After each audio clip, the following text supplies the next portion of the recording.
Isang pinagpalang araw mga kalagan. Tunghayan natin ngayon ang first symbolic lighting of the camp dito sa Camp Pantaleon Garcia, Imus, Cavite.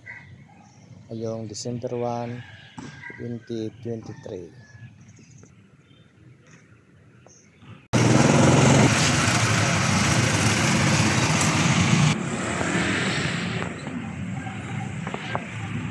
Isang pinagpalang araw mga kalagan. Nandito na tayo sa Pantaleon Garcia para matunghayan ang first symbolic lighting of the camp. Wow, ang gaganda naman ng mga Christmas tree. Itong mga Christmas tree mga kalagan, bawat isang puno, isang bayan yan or city. Inayos nila, inalamot yan ng mga different kinds of lightings. Simple lang. Kasi mayroon dito premyo. Hindi lang natin ngayon ma-appreciate kasi araw wala pang ilaw na nare-display. So yan, mamaya natin matutuhan, mamayang alas 6 may konting programa bago umpisahan ang lighting ceremony.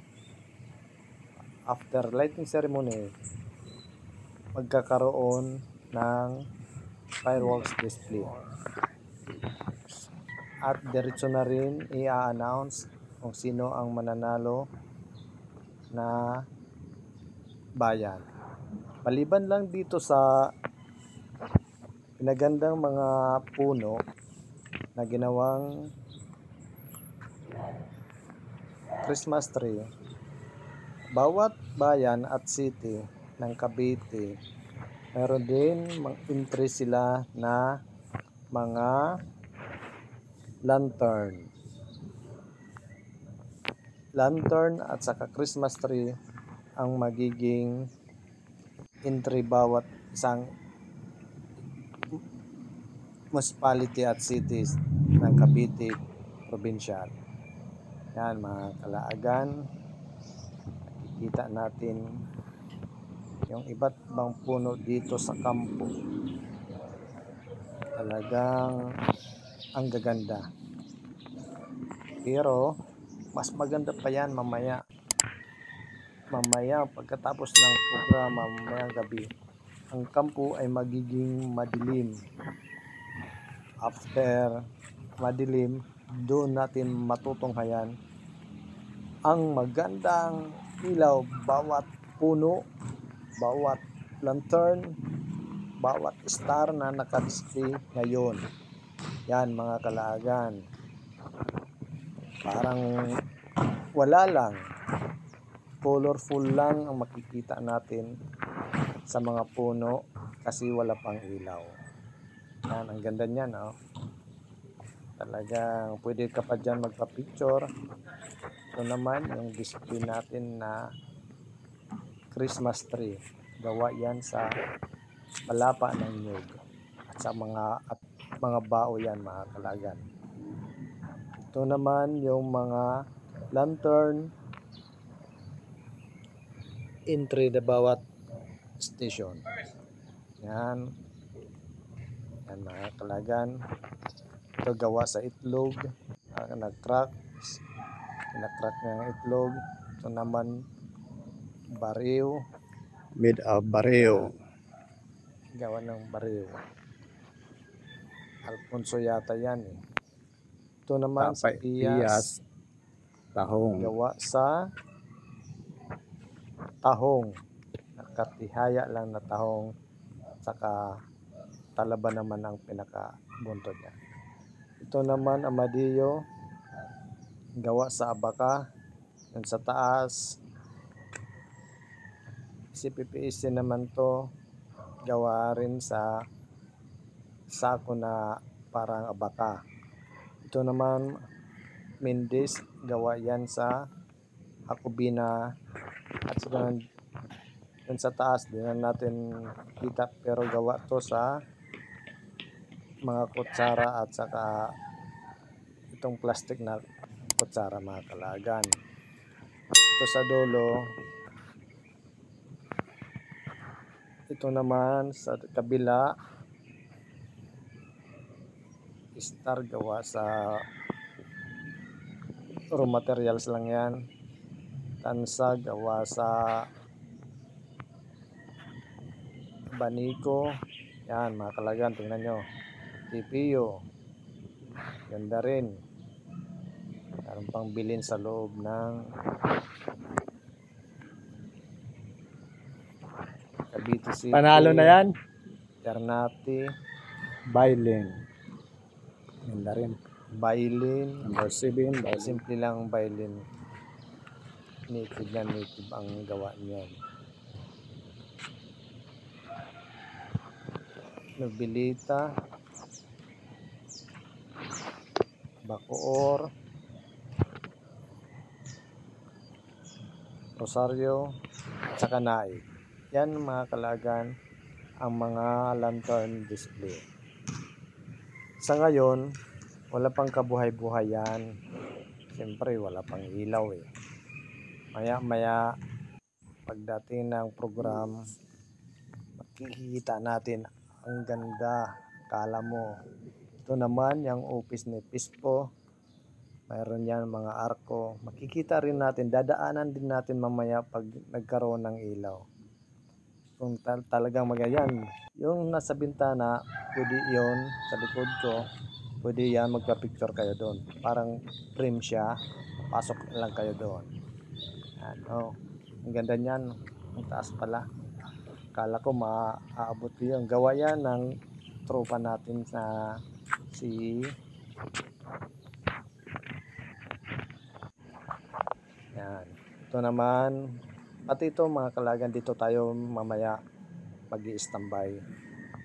Pailawin din natin yan. Ito naman dalawang kasama natin dito. Sila yung nagsisit up para sa fireworks display after ng lighting ceremonial. Kita natin Sasayaw. ang ganda ng pagka-sit up nila mga kalagan.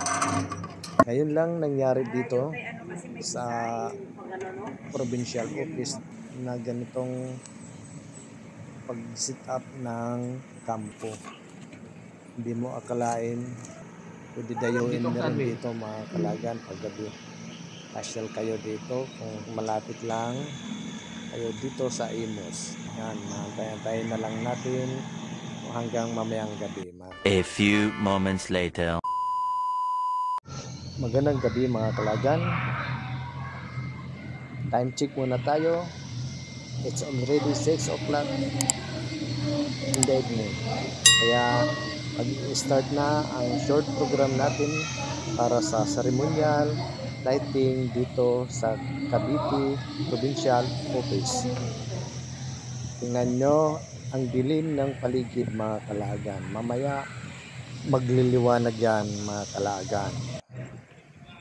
This activity holds a unique significance. The glowing lanterns before love and kindness that we carry within ourselves and share with our colleagues during the festive season. So, let us join together in the ceremonial lighting of Christmas lantern. May the radiant glow of these lanterns illuminate and fill our hearts with the spirit of Christmas.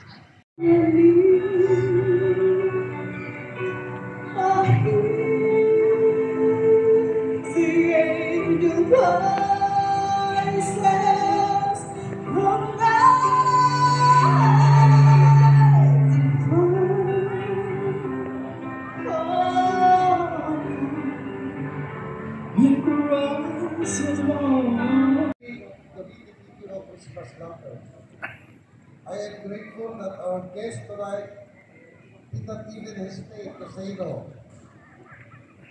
wherever Cavite PPO requested to him. I won't take it any longer. Without further ado, let me welcome our very supportive and very generous guest for tonight, Mr. Efren Kapjili Godes. Bago natin simulan ang malaking pag-iilaw, ating bigyang pasasalamat ang mga biyayang ating natanggap at alalahanin natin na sa panahon ito, naway punuin natin ang ating puso ng pag-ibig, kapayapaan, pagkakaisa at pagbibigayan. Ito na mga kalagan ang inaantay natin na highlights sa Safe naman siguro. ceremonial lighting. Tapos na ang program. Magka-countdown na tayo para sa lighting.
Sa atin kaya, gumana kaya yun?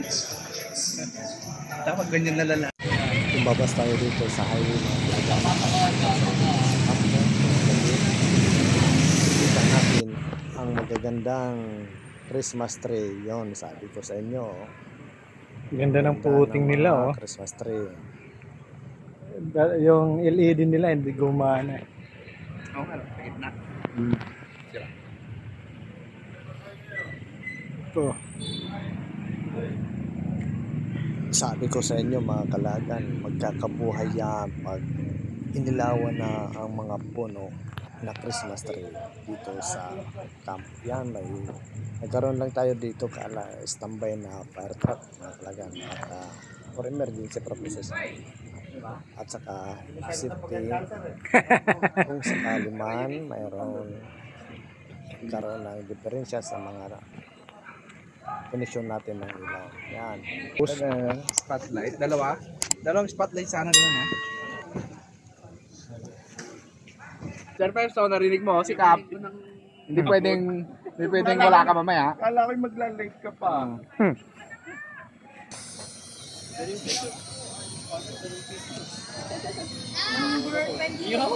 Tagal makorpo si Majal, oh. Number 21.